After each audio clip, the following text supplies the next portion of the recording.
ऐसा ही एक किसान था। अब उसके पास परमात्मा गए और उसे राम रमी करी, क्योंकि पिछला संस्कार जो होता है उसमें गुण होते हैं। उस किसान ने कहा, आओ महाराज, आओ बैठो, भोजन पाओ महाराज, दूध लाओ रे तेरे चाचा महाराज खातिर दूध लाओ। बहुत सेवा करी। अब परमात्मा ने कहा, भक्त कहा, चौधरी साहब कुछ भक्ति भी करया करो। बोला जी भक्ति करा हम खूब। क्या करते हो? शिव जी भगवान का जल चढ़ा दिया और श्याम जी की पूजा करते हैं। 8 ने पूड़े तार लिया, 2 ने खीर बना ले, और कभी कभी गंगा स्नान भी करके आते हैं। परमात्मा लगे उन्हें समझाण, काफी देर तक सत्संग किया, समझाया। अपने आत्मा थी काफी प्रेरित हुआ। अक महाराज बात तो सच्ची कहो तुम। कहा फिर उपदेश ले लो भाई। अकना अभी नहीं, अभी तो बालक छोटे छोटे हैं, इनको कुछ इनकी विवाह कर दूं और ये काम संभालने जोगे हो जाए महाराज जी, फिर पक्का नाम ले लूंगा। परमात्मा चले गए, साधु रूप में थे। बालक भी विवाह कर दिया बच्चों का, वो सारा कारोबार भी संभाल रहे हैं और पोता पोती भी हो रहे हैं। तब परमात्मा गए, अक भाई भगत अब तो आजा मेरी शरण में। ने बोला, महाराज जी तू अच्छा पीछे पड़ा, मेरे छोटे छोटे पोता पोती हैं, बच्चे खेतों में काम करें, इन बालका ने कौन खिलावेगा? इब नहीं माड़े ये बालक ठीक हो जाने दे, पोते पोती माड़े बड़े हो जा थोड़े से, फिर आना। अब वो फिर गए परमात्मा। 5-7 वर्ष के बाद बूढ़े की टिकट कटी पाई, वो मर लिया। अब क्या देखा कि वही व्यक्ति अपने ही घर में बैल बनकर आ रहा है और पुत्र उसने हल में जोड़ रहे। वहां पहुंचे परमात्मा।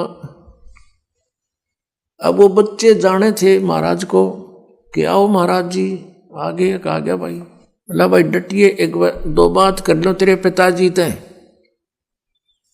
वो बच्चा बोला, जी पिताजी की तो मृत्यु हो ली। बोला भाई, वो परमात्मा बोले मुझे मालूम है। अब उस बैल के पास गया, कान में कुछ मंत्र से बोले।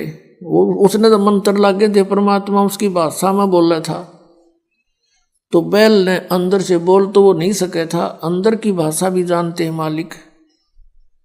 अब उसने कहा, बाबा परमात्मा ने कहा, रहा ईब तो आजा मेरी शरण में, तेरा यो शरीर छुटवा दूंगा यहीं पर और तुझे मनुष्य जन्म दिवा दूंगा। तेनों कह महाराज जी तू जा अपना काम करे। अब मेरी जगह पे कोई और बैल आ गया, काम ठीक ना करेगा तो मेरे बड़का का टोटा नहीं हो जाएगा। अब परमात्मा चले गए, भाई ठीक है। कुछ दिनों के बाद क्या हो गया कि वो बैल वाला शरीर भी छूटना ही था, कभी ना कभी मृत्यु होगी। फिर वो बन गया सर्प। अब सांप बनकर इसको याद आती है कि कुछ पैसे दबा रखे हैं मैंने, धन पहले जमीन में छुपा दिया करते, चोरी के डरते हैं। चांदी के सिक्के, सोने के जेवरात, आभूषण जमीन में दाब दिया करते। बूढ़ा मर जा बतान पावे को नहीं, फिर वो सर्प बनकर आया करे ना, रह गए उड़ा डोगे हमारा सर्प आवे है। वो सर्प थारा है कि में लग गया होगा पिछला संस्कारी को, दाब रहा होगा 500-200 रुपये की तक कोण में, उन्हें ढूंढता फिर। अब वो सर्प बनकर आ गया। वो जो ही सर्प बनकर घर में घुसा, बच्चा ने पता लग गया, उसके मारे लठे वो डंडे डंडे मारने लगे। इतने मोरी में निकल के और बाहर उसका जंगल सा था, उसमें खिसक गया और वहां पड़ा पड़ा कर रहा है सांप। अच्छे डंडे लाग रहे, उसकी सांकड़ी गई टूट। तो परमात्मा आए और वहां बैठ के न बोले, सुना भगती अब के सलाह तेरी? ने बोला, जी ले लो शरण में। ने बोला, वे शरण मत आया पर सांकड़ी तोड़वा का आया तो। अब परमात्मा कहते हैं, जहां आसाता बासा हुई और मन कर्म वचन सोमरियो सोई। 8वें अध्याय के प्रथम मंत्र में गीता ज्ञानदाता से अर्जुन ने पूछा कि प्रभु आपने जो 7वें अध्याय के 29वें श्लोक में जिस तत्परम के बारे में, अध्यात्म ज्ञान के बारे में, सभी कर्मों के बारे में जो बताया है कि उसके जानने के बाद प्राणी की ओर जरा और मरण से छूटने का ही प्रयत्न करता है। जरा माने बुढ़ापा और मरण माने मृत्यु। ये बुढ़ापा सबसे बड़ा कहर है इस प्राणी के ऊपर, मनुष्य के ऊपर। अपने अपतमाओं कदे बुढ़े बुढ़े घबरा जा, अब घबराइयो ना तुम, क्योंकि ईब मालिक का नाम लिए पाछे आपको इतना सारा न लगेगा, सतकर मान लियो, आपको पता भी नहीं चलेगा ये बुढ़ापा है या आप युवा हो।